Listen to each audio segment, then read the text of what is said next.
Hello everyone. Now that I've got those uploads going, I'm getting several of my existing videos, last night's Q&A as well as my KOTOR 2 review, up on Blip TV so that I can get propagated out to the podcast. Tonight I'd like to start working on one of the 3 game reviews I wanted to do. Now these first 2 I decided to bundle together purely because, honestly, I don't have that much to say about the first one. I have plenty to say about the second one, but, I didn't want to overdo it, I suppose, if I could put it in such a way. So while this is uploading in the background here, I thought I'd get started. Now, as I misspell my own name, or my own moniker, I suppose I should say, it is an interesting thing to look back on it and actually add dates and timestamps and whatnot to memories. And what I mean by that is I distinctly remember getting Dune 2 when it came out, right? When it was new, when it first was released. That was back in, well, that was quite a while ago. That was in, actually looked that up. Just there it is, 1992. There was no month it fixed, but 1992 is when Dune 2 came out. And while there were a couple of other games that were RTS before that, Dune 2 really is, in my opinion, the first real-time strategy game. In my personal opinion, and that's one I usually use as the original. For example, same concept with Wolfenstein 3D as the first FPS. Yes, FPS existed before that, but Wolfenstein 3D is the one that actually started it. And as with the case of Wolfenstein 3D, it was not until later games that RTS actually became popular. Dune 2 was a moderate commercial success, but Command and Conquer and Warcraft were the games that really exploded the RTS genre.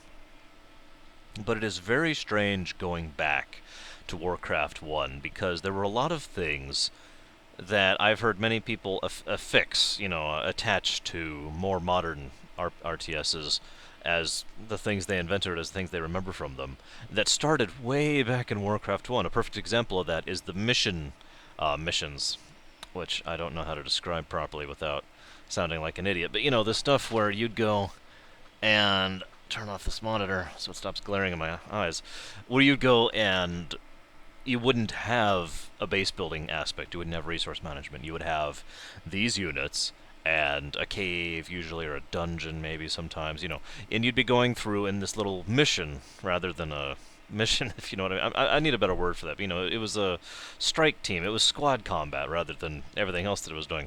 Warcraft 1 is the one that started that, and which is really just weird when you think about it, because those missions were nightmarishly difficult back in the day.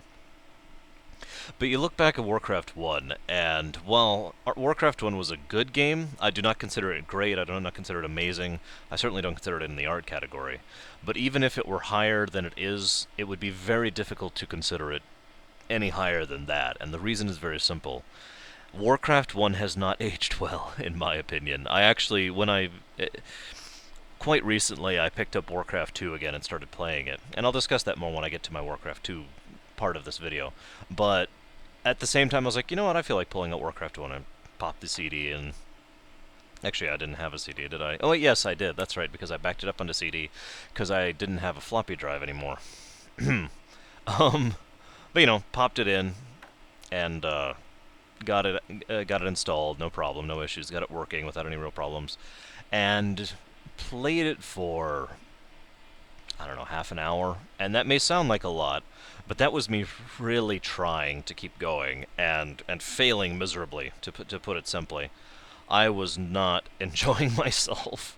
There are so many things that are just make Warcraft 1 difficult to go back to. Just to use a couple examples here. For anybody who's played a modern RTS, you'll understand what I'm talking about when I say how big these things are. The lack of ability to hotkey your units. Decently large problem. There are some significant problems without being able to coordinate your units that well, but okay, we can go with that. That's not game breaking. Lacking the ability to select more than one unit at once. This is approaching game breaking here. This is select, no, command, select, command, select, command, select, command. As I recall, back when I was playing Warcraft 1 originally, what this enforced within me is the idea of having very small yet very varied armies, which would, coordinate, because I was ordering them one by one, and instead of just building a mass of whatever and swarming with that. Now, that's technically a good thing in its own right, but the irritation of being like, click, order, click, order, click, order. I can't even explain how irritating that is to do, especially now with so accustomed to more modern conveniences. And then, of course, there's the third thing here. That would be the inability to attack move. And if that doesn't sound bad, let me also add the fact that the AI was incredibly stupid, which would be point 4, and the final point I'm making here. So, there were situations where you'd have... Let's just picture the screen here, okay? There's a guy up here, and there's this thing trundling over here, and it starts shooting at him, right? Now, because the AI is stupid, he just stands there. Now, when you move to click him over here, if you misclick and you hit move, what he'll do is he'll do this. And he'll just move over here. And so you have to get him over there and you have to right-click the enemy. Now, but that's part of the problem. The other part of the problem is, let's say you're attacking a base. Excuse me, allergies have been hitting me lately. I just took a loratadine not too long ago. You're hitting this base here, and you're like, alright, units, go, now. Micromanaging, let's be honest, I am something of a micromanager, but sometimes it just becomes a chore. And every now and again, especially when I don't need to, I don't want to. So, in Warcraft 1, alright, you move in, you move in, you move in, you move in, you move in, you move in, you move in. By about this point, the first guy's coming in. You also get the train effect with this problem. Alright, now you attack this building, you attack this building, you attack this building, you attack this building, you attack this guy, you attack this guy. It was a chore when it really didn't need to be, and it was not pleasant to play. Now, the graphics didn't bother me too much, I'll admit that. Even now, Warcraft 1's graphics do not bother me all that much. But how do I even put this? The overall flavor of the game really did... I almost feel like I'm bashing this game too much, which is funny, because mostly this review is about to be how awesome the game was back in the time. Excuse me, I need to disable ads on this video. I keep forgetting to click that button. There we go. So, my point is, it's a game I can't go back to. Not really. I have tried. A couple weeks ago is not the only time I've tried to go back to this game. I have tried more than once in the past, and it just doesn't happen. That all being said, Warcraft 1, Command and Conquer, and TIE Fighter, actually, were the games I basically played on the PC for a stroke of several years, actually. For quite a while there. That was my PC gaming, and I played all of those a lot. I really got into the RTS genre. I really got into the space combat sim. I've never gotten out of either, I might add. But something about Warcraft and Command & Conquer were so different, and that's one of the reasons I liked playing both. The very style, the very execution, the very concept of both was ultimately very different. You know, both, you could say, are RTSs, but that's like comparing tempura with eel hibachi, you know? Not hibachi, what's the word I'm looking for? Shoot. Nigiri, with unagi nigiri. While both are technically sushi, depending on what kind you're getting here, but just to use the immediate example, even though both are sushi, comparing the two, it really is a completely different experience. And it's also interesting because Dune 2 came out, and then there was this kind of lull. And that's when Blizzard basically flung Warcraft out the window. And it's really funny looking back at some of the development notes. That game was so improv, so ad-libbed. It's kind of funny, really, when you sit down and think about it. It wasn't really planned in advance. There was no big plot. In fact, all of the plot of Warcraft was basically ad-libbed as they were going, just making up stuff in the studio. And give me just a second, sorry. There. And everything they were, and so, and from that humble beginning, we have the entirety of the Warcraft lore now. And there was such a feeling of just, okay, we need to throw this game together. But at the same time, the whole game felt really, I'm trying to think of a good word here. Back then, you tended to get more of a feeling of people who were making games because they love to make games, because that was a particular era, economically speaking, where it was easier to do that, to make a game, and, not really sweat the cost, whereas nowadays, the funding necessary to even start making a game is astronomical and ridiculous, unless you're going with the indie route, of course, but you get my point. So there was a really solid feeling of Warcraft being a game that they just had fun with and they just threw themselves into, and there was a decent amount of effort and heart and all that fun stuff. And I think that was part of why Warcraft 1 was so successful. And like I mentioned, Warcraft 1 also added so many of the tenets that are considered everyday nowadays. In fact, for a very long time, all RTSs were judged based on whether they were Command and Conquer style or Warcraft style, and the two styles basically dominated all the RTSs, and there were many, many, many of them, for many, many years. I don't think it was until the Total Wars or the Total Annihilations and other games like that started coming out that that formula was essentially broken, and that people started branching out with RTSs. Although even then, I would argue that the first RTS that came out that truly changed the model was Homeworld, which was late 90s. But anyways, point being, moving along, Warcraft 1, despite all its flaws, was a game I really did enjoy a lot. I would not consider it art, I would not consider it excellent, not in the least of which being the fact that I can't go back to it. Any game I can't go back to, and the one that has the kind of problems it does, is not something that I can really enjoy as much as I can other games. Sorry, again. So much paperwork to punch on. So that's my thoughts on on Warcraft 1. And it's almost funny because I feel like I should say more. Warcraft 1 really did start a genre, basically. It was not the original, it was not the very first, but it was the one that took the mold, it took the basics, the precepts that had been laid down by Dune 2 and a few other games prior to that, and said, okay, let's make a mold out of this. And out of that mold has come most of the RTS genre, even unto today. And I think it deserves some kind of recognition for that, perhaps more than it actually gets. Now, all of that being said, as you know, or as you may not know, Warcraft came out in November of 1994, just a couple years after Dune 2 came out. 2 years, my goodness. After that, a game called Command and Conquer came out. That was actually in August of 1995. However, Blizzard experienced an extreme success, wildly successful with their Warcraft game, and they were already in the works of making another one. And there were a lot of ideas being tossed around, and a lot of them were really terrible. There was one thing they were going to do where having the orcs find another portal, and it actually leads to real life, and they were going to have dragons fighting, F-14s and all sorts of fun stuff like that. And I'm glad they didn't do that. And even at the time, I'm pretty sure what they said was they were like, that sounds really dumb. Let's not do that. Warcraft 2. Warcraft 2, The Age of Chaos. Really, I say, Warcraft 1 started the RTS genre, or rather, Dune 2 did.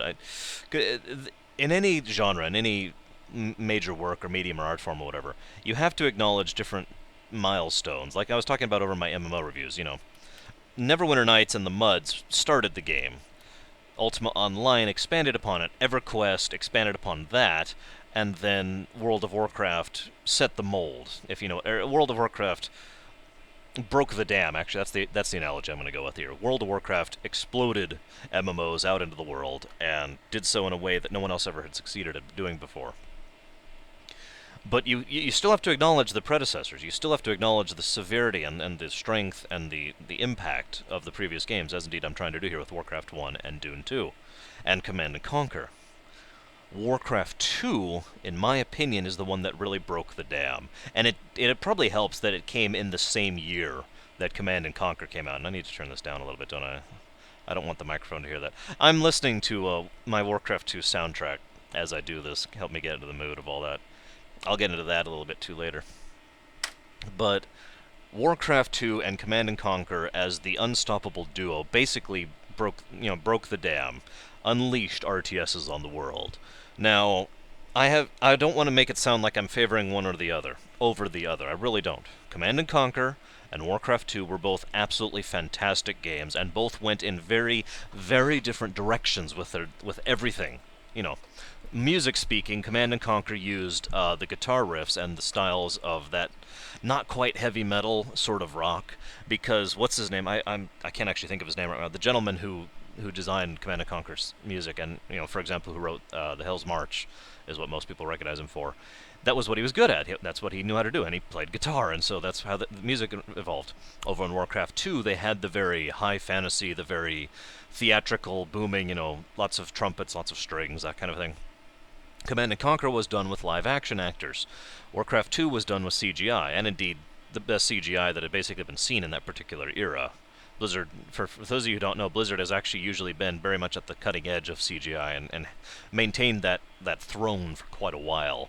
Every time a new Blizzard game would come out, it would be the CGI in that particular game would just be, oh my god, it's amazing. Just blew everything else out of the water. Whether that trend has continued or not is debatable. I think people are just getting a little annulled to CGI in general, but all the way up into StarCraft 2, I think that was still true. Moving on. CGI and that kind of... It wasn't intended to be realistic CGI. It was intentionally done to be stylized CGI. It was supposed to look like the fantasy setting rather than the realistic setting. Speaking of which, Command & Conquer was very realistic. It was set in, 10 minutes from tomorrow, aside from a small handful of technologies and the Tiberium problem itself. And Tiberium itself at that point in time was still very realistic. Let's just add on to that. It was very down to earth. It was very believable. And it was very... I don't want to use that word because I don't want to imply Warcraft 2 was unbelievable, because it wasn't. Warcraft 2 was also believable, just in a completely different way. It was very realistic, but not in a bad way. I don't know how to explain this properly, so just bear with me. It was very, you know what?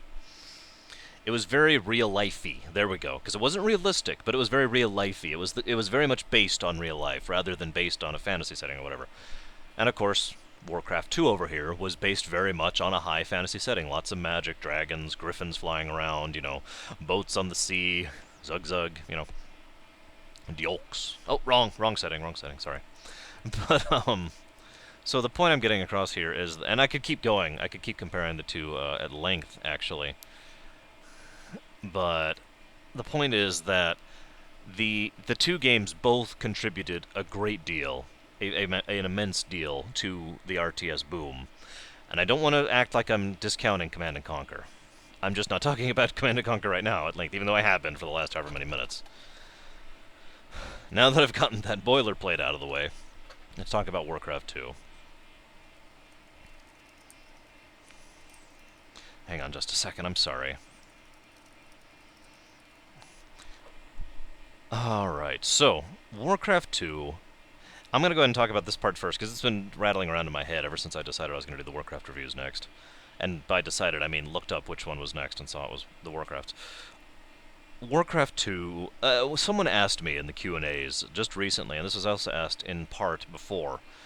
The question was being, does an excellent soundtrack to a game apply or count or have an impact on a game being art? And the answer is yes, and not only that, but the unspoken question there is, does a soundtrack impact how much you enjoy a game? For me personally, yes, very much so. An excellent game with a soundtrack that is terrible will bother me, admittedly, and will make me either mute the game or mute the system or whatever I have to do, and I will just lose enjoyment out of it. I would rather have good music while I'm playing, especially appropriate music while I'm playing. And that's always been a really big deal to me, obviously, since I listen to video game music, as indeed I am right now. Warcraft 2 has a type of music that I fail to define, because I've never heard anything like it before or since. Not really. There have been things in the same general style. There have been things in this mindset, I suppose you're going for here. But I have never heard the music of Warcraft 2 in anything else before or since. And that's one of the reasons I fought so hard to keep my CDs in good condition, because the original Warcraft 2 CD had the music right there as an audio CD, and back then that was amazing for me. That was a boon of amazing proportions to actually have a CD of the music I listened to. And indeed, even to this day, I've got it playing right here, right now, and I still enjoy it. This music is amazing. It hits a very specific sweet spot that I almost cannot explain, because it doesn't just sound like war. Many songs can sound like war. It sounds like war combined with enthusiasm, combined with dread almost, and yet at the same time combined with hope, and combined with, the sense, the feeling of the Warcraft setting. Some of the songs, like several of the human songs, pop on, for example, and the first thing I end up picturing is the white, the white stone towers and the edge of Stormwind and all that fun stuff. And whenever I hear the orc songs, I hear boom and the drums, and I see the horde charging across the plains. It's just there. And it could be a level of association, but it's always been this way. It's always been this way ever since the beginning. I love the music of Warcraft 2, and I don't even know how to explain it properly. They've never done anything quite like it. Warcraft 3's music wasn't bad, but Warcraft 3's music was much more ambient, much more intended towards ambiance. And even Warcraft 2's expansion, the couple of songs they did there were of a clearly noticeably different type, and StarCraft, of course, went a completely different way with it. World of Warcraft went more or less the Warcraft 3 route, although there's good songs there too, don't get me wrong, but my point is, nothing I've ever heard has ever recreated that specific feeling and the specific sense of that, and that really, really, really added to my enjoyment of Warcraft 2, and I admit this freely. Second point, I discussed recently the difference between graphics and aesthetics.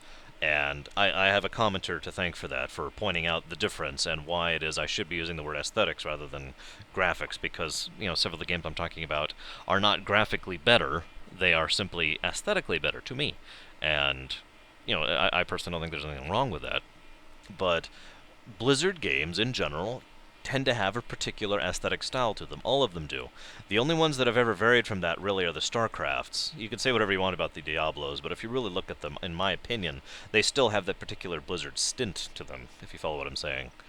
Warcraft 2 is a game that I really enjoyed the graphical feel of. There were a lot of little attentions to detail, which I like. I like it when people actually bother to put in the little details that, only people like me tend to notice. And really little things in the code that they didn't have to do, and there was no reason to do them, but they did them anyways. Let me demonstrate one of these right here, right now. Let me get this here. Actually, give me just one moment, if you would, please. So my hair was getting in the way there a little bit. It's really humid today, so my hair's kind of doing its own thing. Imagine this is a unit in the game. Now, you have moved this unit up here. Alright, the unit is now here. Now, what would happen is the unit would have an idle animation, which was a thing almost unheard of at the time, where it'll just kind of do this. I'm going to start looking over here. Maybe it'll look over here. Maybe it'll look up here. And it was such a simple, small little thing, but there were a lot of tiny little things like that that helped Warcraft 2 feel like it was actually alive. Feel like it was actually more... I think alive is the word I'm going to stick with. More alive, even though it was clearly cartoony, even though it was clearly stylized, even though it was clearly that particular aesthetic. It felt more living than it did, looking down at a board, looking down at a chessboard or whatnot. And all of the graphical styles. One thing that it's kind of funny, Valve picked up on this as well. One of their design documents for Team Fortress 2 was you should be able to immediately identify who is coming based on their silhouette. And I agree with that mindset and that philosophy. There's a very particular mindset that goes into that kind of graphical design, and it is best summarized by that sentence. You should be able to see what's coming based on its silhouette. You should be able to differentiate things based on that. Warcraft 2 was very much that. Every unit in that game, if you just had a silhouette of it and it was walking along, you could identify it within reason. You couldn't identify the difference between, for example, well, you might be able to, but the difference between an ogre mage who had been upgraded and a regular ogre, or a paladin versus a knight. But that's not what I'm talking about. Every unit that is not an upgrade of itself was visually clearly and decisively distinctive from one another, and so that adds a level of instantaneous comprehension to when you're playing, and especially a game like Warcraft 2, which was actually really brutally hard for several people, myself included at the time. When I went back, I ended up having a lot easier time of it, to be completely honest with you, but I'm a little older now. But when it came out, Warcraft 2 was not exactly the easiest game around. And being able to see these three moving objects on the screen and not have to pause and think, okay, that's a blah tank, or that's a blah unit, or that's a blah, troop, or whatever. The instant of just, that's what that is, and you immediately know how you respond to that, how you deal with that. I really liked that. Also in Warcraft 2, I don't think they did this on purpose, but Warcraft 2 had a beautiful combination of rewarding you for micromanaging, because if you micromanaged Warcraft 2, you were unstoppable. I can tell you this, especially having gone back to the game, now that I'm much more of a micromanager than I used to be. It's a talent I basically learned in StarCraft, to be completely honest with you. And Total Annihilation would be the other one. If you go back to, if you micromanage Warcraft 2, your army is just going to abstractly lay waste to whatever is in your way, and you will take losses and you will accept them because you know exactly what's going to happen with the unit that's about to move into the space they're in, and so forth and so on. But that's also not required, and you don't have to have that kind of a varied army for the most part. It is possible within Warcraft 2 to make an army of ogres, to make an army of knights, to make an army of archers, and move, attack over here and win with that. And I like that. I like the fact that that option exists. I like the fact that you can do both, with a couple of obvious exceptions. But you get the point I'm trying to get across here. And there were several missions in Warcraft 2, which weren't the mission thing I was just talking about in Warcraft 1, but it was more make a beachhead. And those missions tend to be some of the most brutal and difficult ones of them all, and I loved them for it, because that's exactly how it should be. Anybody who knows anything about military history at all knows that the concept of making a beachhead, whether you were literally doing it from shore to beach, or whether you were just trying to get a foothold within a territory, is one of the most insanely, ridiculously difficult, costly things you're ever going to do in a military situation. It's like right below urban warfare as far as overall difficulty and casualty rating. And so the fact that you would just barely make this beachhead, and you would constantly be behind, and you have to literally be constantly working to avoid backsliding and being pushed off the island or being pushed off the terrain, was something I loved, especially since when you finally got your momentum going, and when you finally got the infrastructure set up and you finally got the resource chain going, you finally were able to start pushing back. Then you can you can push the offensive to them. And there's something really enjoyable about that feeling of, oh god, oh god, oh god, oh god, okay, wait, I've got it, yes, I've got it, Pwah! That's kind of a weird visual audio approximation of a Warcraft 2 battle like that. But I loved that. I loved getting into that. I enjoyed this kind of battle so much. And, and I loved the fact, so while we're talking about how amazing Warcraft 2 is, uh, it's, the Warcraft 1, like I mentioned, was basically thrown together with no real thought to story or lore or anything like that, Orcs come from another world, they came through a portal, now they're here, and now they're going after the humans, and everything's pretty much default medieval setting, right? Warcraft 2 expanded on that so much, and oh shoot, I forgot to bring it. I actually meant to bring the Warcraft 2 manual in with me. I still own it. I still own the original manual I have. And this was another thing that Blizzard started doing with Warcraft 2. It is something that they did not do with Diablo 3, and I don't think they did it with StarCraft 2. I'd have to actually think about that. But not counting those two recent games, all of the other Blizzard games have had in the manual, there is lots of lore there. There's lots of backstory, there's lots of story, and there's lots of interest about the characters and about the names and all that fun stuff, the setting. And Warcraft 2 basically started that trend. You open that thing up and you have a first-person account telling from Garona of exactly what was going on at the end of the First War, and how Doomhammer ended up taking over from I should know his name. Black something. The Black Hand? Shoot, I can't think of his name all of a sudden. Well, anyways, I hope you know what I'm talking. Actually, you probably don't. I'm actually gonna look that one up, because that's gonna bother me now. But Doomhammer took over, and what happened as a result of that, and him ending up Blackhand. That was his name. God, I was so close. It doesn't even list his first name, does it? No, it doesn't. Blackhand. But yeah, then Orgrim Doomhammer, this is another thing they started doing in Warcraft 2, and they've done this ever since. The player character in Warcraft 1 as the Orcs is, in fact, Orgrim Doomhammer. You are playing Orgrim Doomhammer, although you didn't know it at the time.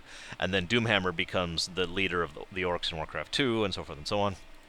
But there was so much additive, there was so much additional that they added to the story and to the lore and to the setting, and they actually had intrigues, they had plot twists, Alterac betraying the Alliance, although that one was kind of broadcasted, if we're honest, but that was something that happened. Gul'dan abandoning the Horde and going off on his demon hunt. The the defeat of Lothar by Doomhammer at the base of Blackrock Mountain.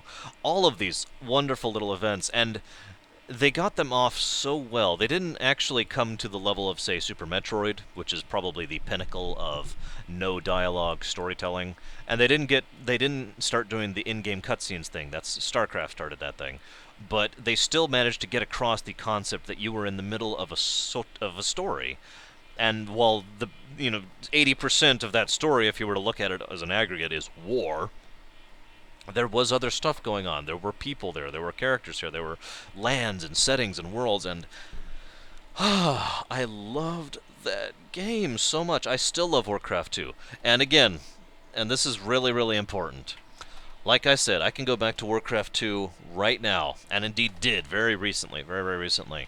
Got the one patch you need to play it in windowed mode, because I prefer windowed mode for something like that can only be like this resolution. And started playing Warcraft 2. I just sat down and started playing it all over again, and I love that game. When the BattleNet edition came out, I thought that was a fantastic idea. The combination, putting the expansions into the game, adding a lot of the custom features that later games had, like hotkeying and stuff like that, and a few other convenience features. All of that was needed, in my opinion, and of course, it added BattleNet to the mix. By the time the BattleNet edition of Warcraft 2 came out, BattleNet had already been out for a while, and it already changed the face of multiplayer gaming. A lot of people tend to forget that. BattleNet really did change how online multiplayer gaming existed. It was the first time someone had proven they could have a service like that was fully matchmaking, that had chat support, that had friend support, all that fun stuff, and do it for free. And that was just groundbreaking. Which also brings me to the next point. Warcraft 1 and Warcraft 2 both deserve props. Both deserve a lot of praise for really bringing multiplayer into the RTS genre. And I know that they were right back at the beginning there, but it affected more games than just RTS. But Warcraft 2 is the one I really want to shine on here. Even Command & Conquer, for all its fantasticness, had a lot of issues with multiplayer games. A lot of disconnect problems, a lot of issues with getting the host set it up. All sorts of problems like that, and there weren't that many options. In Warcraft 2, they actually had the ability to have AI players and, being able to work with or against one another, that kind of thing. There were options that existed there that basically hadn't existed before. It wasn't the sort of thing people had thought about. And the concept of the LAN party with Warcraft 2, that really exploded with StarCraft, but I distinctly remember Warcraft 2 LAN parties where that was the only game we played. We'd all bring our copy over and just hook up and just play, and it was fun, and we'd just laugh and enjoy ourselves. I really enjoyed I'd almost call it unintentional social aspect of a game like that.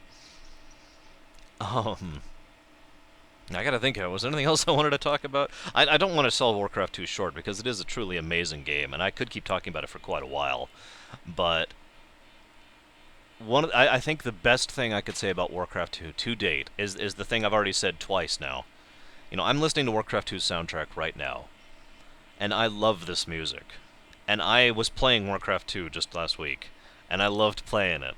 I really did. I loved going back through it. I loved taking over South Shore. Or Hillsbrad, that's right. The township of Hillsbrad. I can't do the voice at all, but I'm sure several people in the audience could immediately hear Bill Roper doing the voice there. And that was another thing, by the way, while I'm on the subject. They finally got more than one voice actor for the entire game. Bill Roper played a girl in Warcraft 1. Did you know that? The daughter of Black Ant.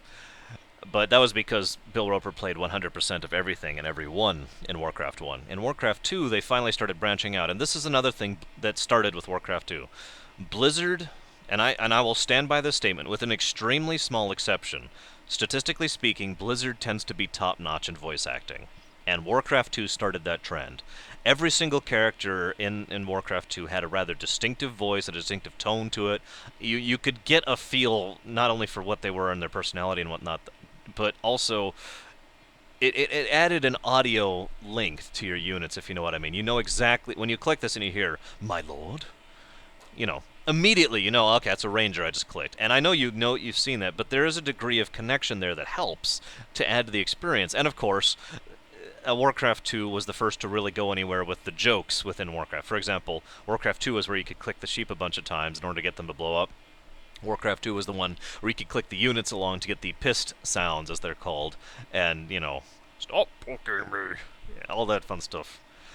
And and the orcs singing, da boo dos da, you know. A lot of those trends and those reasons those things that I loved and to this day still love about Blizzard are very exemplified in Warcraft 2. I will not consider it an art game. But since I've been thinking about this ever since I knew I was going to do Warcraft 3 next, because Warcraft 3, I'll get to that in a minute. But where does Warcraft 2 sit on that list? Do I consider Warcraft 2 art? No, I do not. I don't think it quite goes far enough, but I am going to put Warcraft 2 right below it, in the category immediately below art. Just, I have so little bad to say about that game. It's fun, it was fun, it still is fun, and it managed to have a very unique feel to it. I'd almost call this akin to the Dragon Quest feel, as I like to call it, where things seem lighthearted and things seem cartoony and hope and happy and all that. But the truth of the matter is they're very serious and they're very tragic or bloodthirsty or whatnot. And that is very much where Warcraft 2 was. Warcraft 2 felt like war in a way that very few games ever have for me. I think Total Annihilation is the only other one that ever really felt like a war to me. Warcraft 2 felt like you were an army that was stampeding across the terrain, and it always did feel like that to me. And I loved that, but at the same time, it never felt dirty, it never felt gross, it never felt unpleasant, it never felt gory, it never felt excess. You kill a unit and it goes, and then there's a splash of red, which looks the least amount like blood in the universe, and splash of red, and then it slowly fades, and then you got the skeleton, and then there's a few more seconds, and then the skeleton goes away. And that is the extent of the gore in Warcraft 2. Something so minor and so cosmetic that not only did it not bother me, I thought it actually added to it. I actually thought that particular level and type of violence added to the game and made it feel like you were still in a war, but all of the unpleasant aspects of war were not being shoved in your face.